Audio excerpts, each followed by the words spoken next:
Welcome to this discussion on the tension between opposites with Lisa Serrini. My name is Elise Ekman, and I am on the Access Elite team that has brought this event to you today. For those of you who aren't familiar, Access Elite is a health and wellness company that provides on-demand wellness content, same-day prescription delivery, and facilitates live virtual events such as these that you can tune into every day, as well as much more. We are so glad that we can facilitate this event and bring some positivity and connection to your day.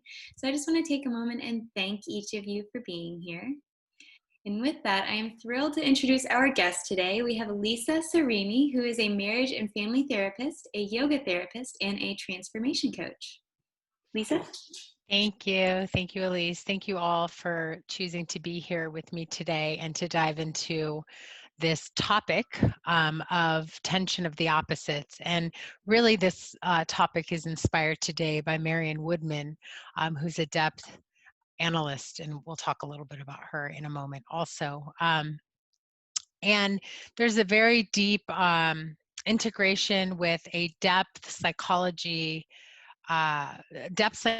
concepts that are pulled into the talk today, and that is something that I was trained in.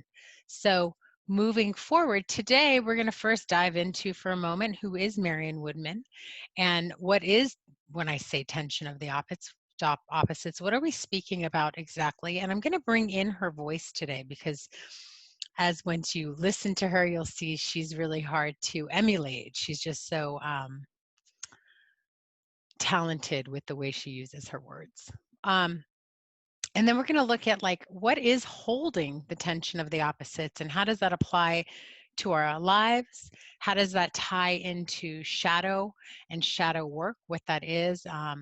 It ties a lot to the root of addiction. And when I say addiction, I just don't mean drugs and alcohol.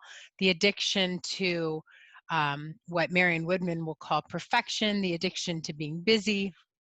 And at the end, I'll wrap it up just talking a little bit about how I work with people. So moving forward. So here she is, for those of you that are not familiar with Marion Woodman. She actually recently transitioned in the last year. She was a big part of the school that I went through for psychology, which is Pacifica Graduate Institute. When we work with depth psychology, we work with dream, we work with the images and the psyche, we work with the content in the unconscious. And that was a lot of her work. She was a mythopoetic author. She has really amazing books out there. I wanted to put them up so that you can take a look at what some of those books are for your own diving into. And she did a lot with eating disorders and addiction as well. And a lot with the feminine and the wisdom that we have in our bodies. Yeah. So as I mentioned, we're going to be focusing on this tension of the opposites in the framework of a lecture that she did in 1991. So without further ado, I'm just going to share a couple moments of this lecture. I did also want to mention, I'm sorry, if you do have pen and paper, it might be nice for grabbing any notes. You can also go to YouTube and type in Holding the Tension of the Opposites, Marion Woodman, and you can listen to this entire lecture. It's about an hour long, and it's I've listened to it at least 15 times. So that's how good it is. Here we go. What I'm going to be speaking about is the split between spirit and matter. For centuries, the Judeo-Christian tradition has been splitting spirit and matter. Going way back to the story of the Garden of Eden, matter, which is the Latin word for mother, was associated with Eve, with the serpent, with evil, with greed, with lust, hate, jealousy, all these things that are not compatible with the good life. Spirit, on the other hand, was lifted up as the great ideal which we should all be trying to achieve. Even in New Age thinking, light and the ideal can be very seductive.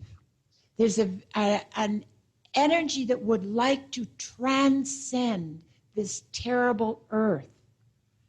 And in my work with addicts, I see again and again that the addict is trying to escape his own or her own humanity, hates what it is to be human, doesn't want to accept the lust, greed, war, filthiness of being on this earth, wants to escape into some kind of transcendent reality.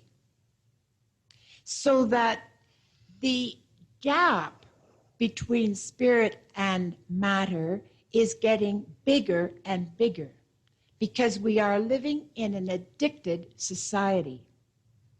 And most of us know well enough the voice coming from spirit that says, you are not good enough. So as I mentioned, she has a very profound way of putting it. So I wanted to share with you her words when she's speaking to tension of the opposites. What is she speaking to exactly? And we're going to come back to her voice in a moment so that you can really look in your own lives and see where this might show up for yourself. So in the holding of the tension of the opposites and in-depth psychology, and a lot of the work that Jung has done, there is something that becomes possible that wasn't. And so there's kind of like this shift. As this tension creates a space for growth, there's a shift from either or thinking that has to take place. Where life, when we think about either or thinking, life becomes very narrow and cramped, right? It's either the right way, the wrong way. It can be kind of a realm of duality. When we are able to shift more into both and thinking, leaving space for both things to exist, we are able to kind of minimize and prevent breakdowns. And also in that space, we're holding that tension and we're able to allow something new to become possible. So just taking a moment, it's a lot of information and Marion's words are very rich. Just want us to take a moment and just look at in our own lives and maybe just sit with how are you personally facing this type of tension in your daily life. And what I want to specifically point to, because there's a lot of different rabbit holes you can go into with that, is specifically how do you face the tension of being both this human who has this earthly body and that experiences the world through senses, yet also being spirit and also having a part of you that is not defined necessarily by the physicalities of your body. And how does that tension show up in your life? And how do you face it? It's giving you a moment, maybe with your journals, to just make any notes on that.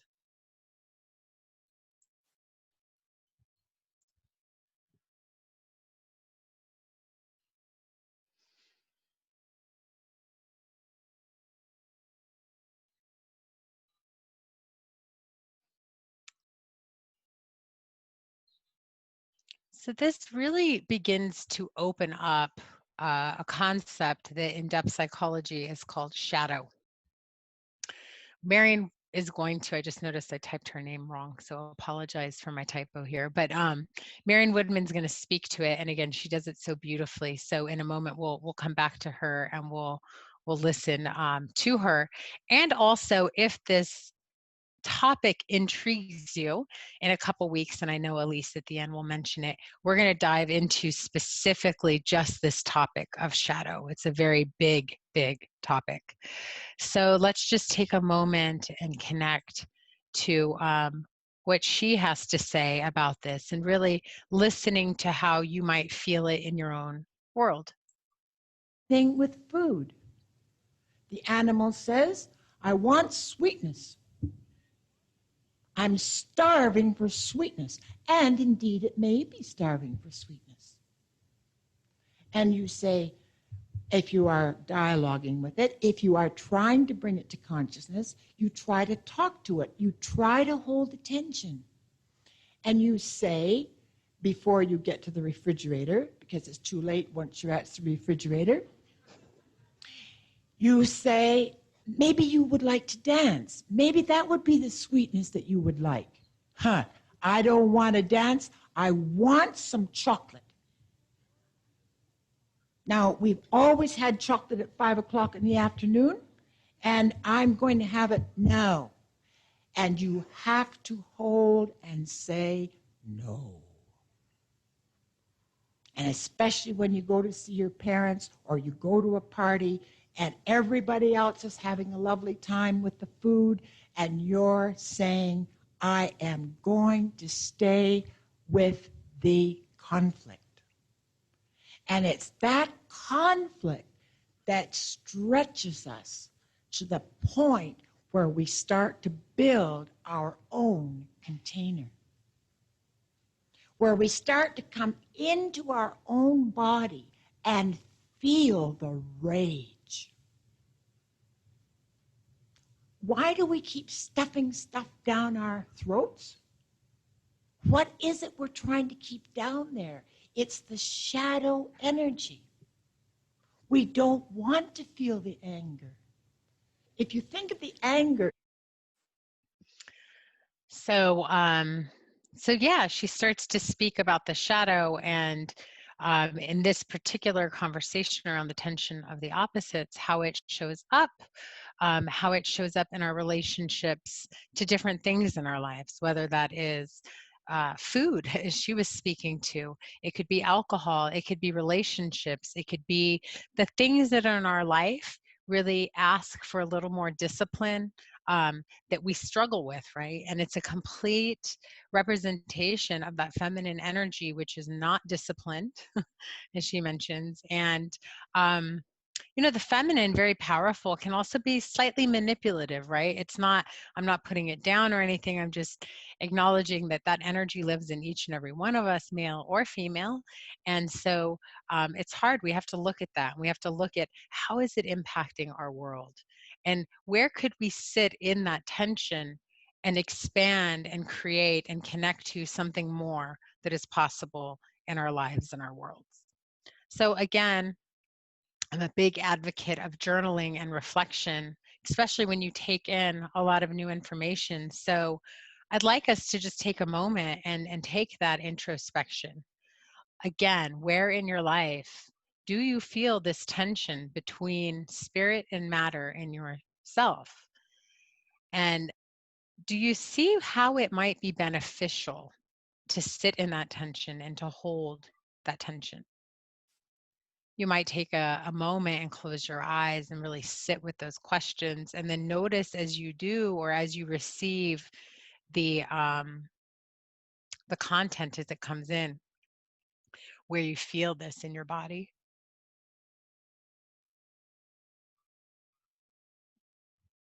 And then how can you work with the energy of matter? And how can you hold that tension? So I'm going to give you guys a little bit of time here for that deeper reflection.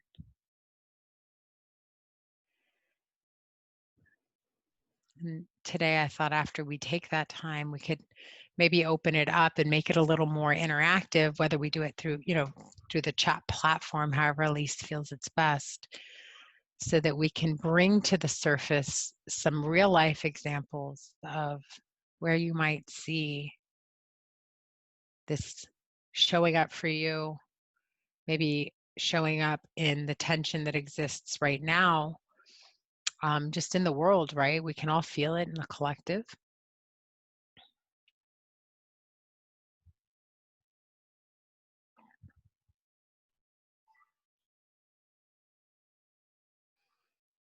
And what do you think, Elise? Do you think that we should just whenever you guys are ready, because, some of you, I can't see you at all. Whenever you're ready to share or to interact, you can start to maybe type on the chat. What do you think, Elise? What's the best way? Yeah, I think let's use the chat. Okay. And yeah, please feel free to share.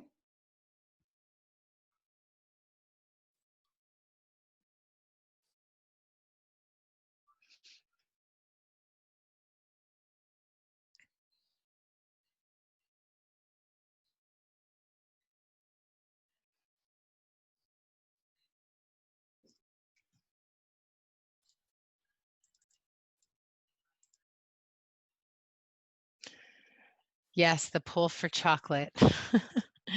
The pull for sweetness is definitely a pull, and that came from Elise. So Elise, if you feel comfortable, if you want to share like how you meet those moments, or if you do, and what that feels like, that tension, or if you were to hold it, what you think might be possible that could come from that, or just anything around that experience for you.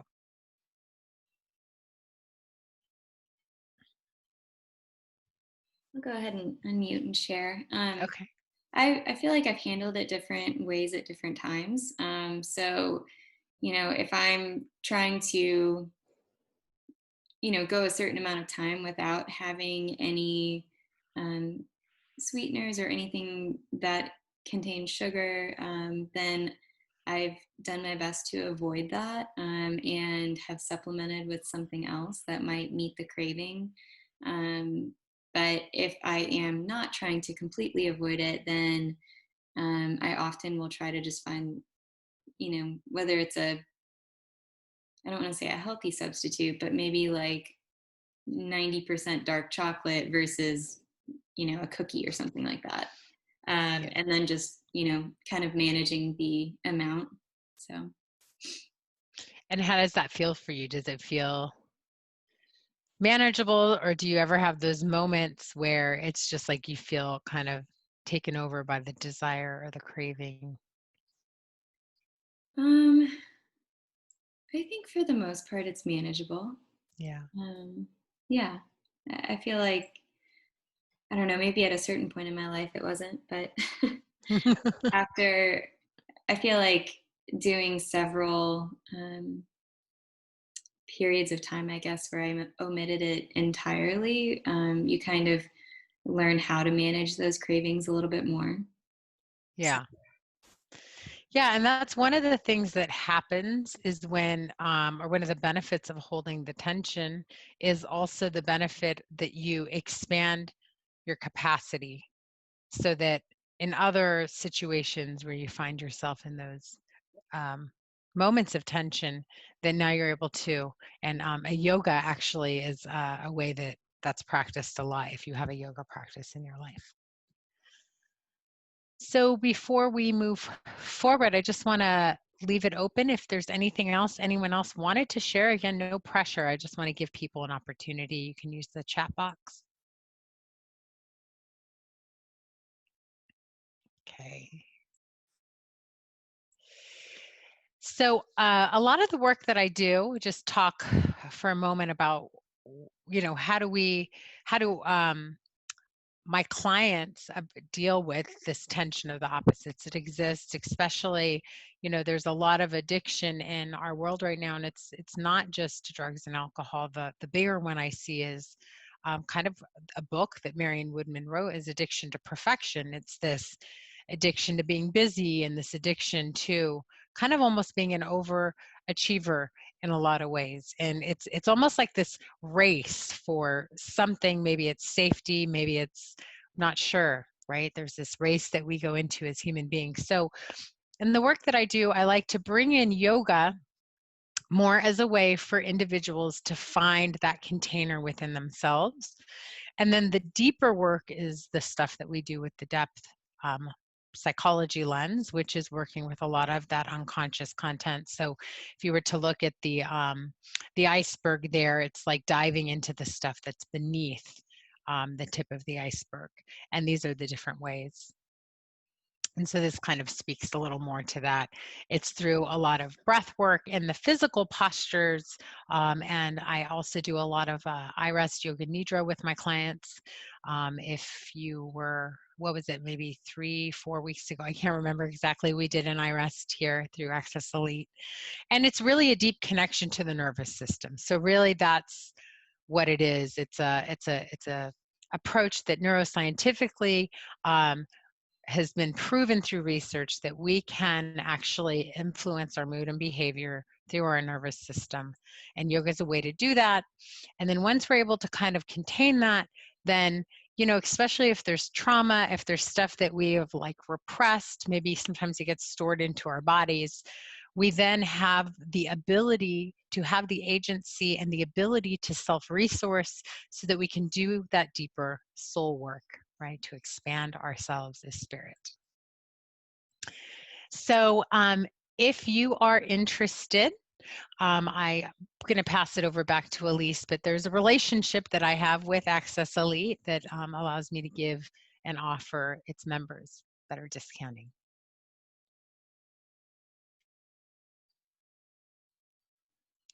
Thank you so much, Lisa. That was such a kind of eye-opening experience just to talk through that tension of the opposites and notice it in ourselves. I don't feel like I necessarily thought of, a craving for chocolate or whatever it may be as an example of that before this session. So it kind of shifted my perspective a bit. So thank you. Thank you. And thank you everybody for joining us for this session. As Lisa mentioned, she is offering these specials for Access Elite members. So to be able to take advantage of those, you could reach out to Lisa or myself. I'll put my email in the chat.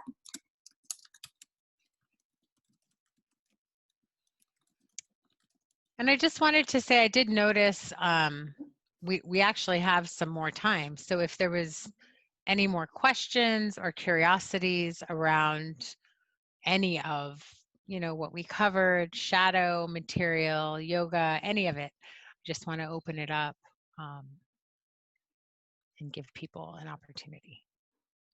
Absolutely. And you can unmute yourself if you'd like to ask a question, or you could type it into the chat if you're more comfortable. I actually would love to know, Lisa, how do you differentiate between whether it is something that is more on the shadow side that is generating that tension versus a need maybe? Can you give me an example? Well, I feel like I've heard from different types of practitioners, I guess, in the past that sometimes a craving will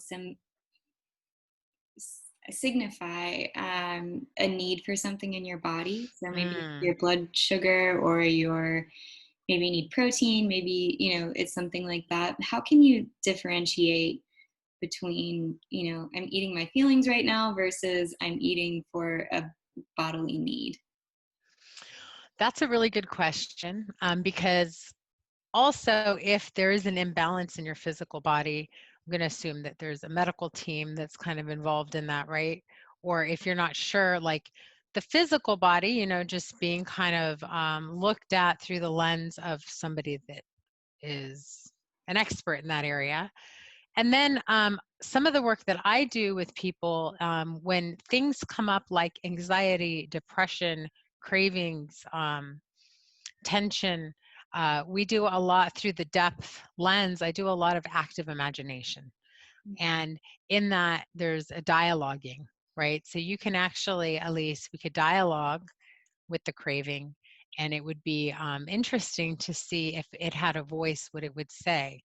And also part of what we ask is, what is the need? Why are you here? Is there something that you need or that the body needs or, Absolutely. Yeah. Thank you. Totally. I feel like that just told me that I often feel the need to eat for my feelings. Well, and it's really important. It's like to notice, because you can still choose.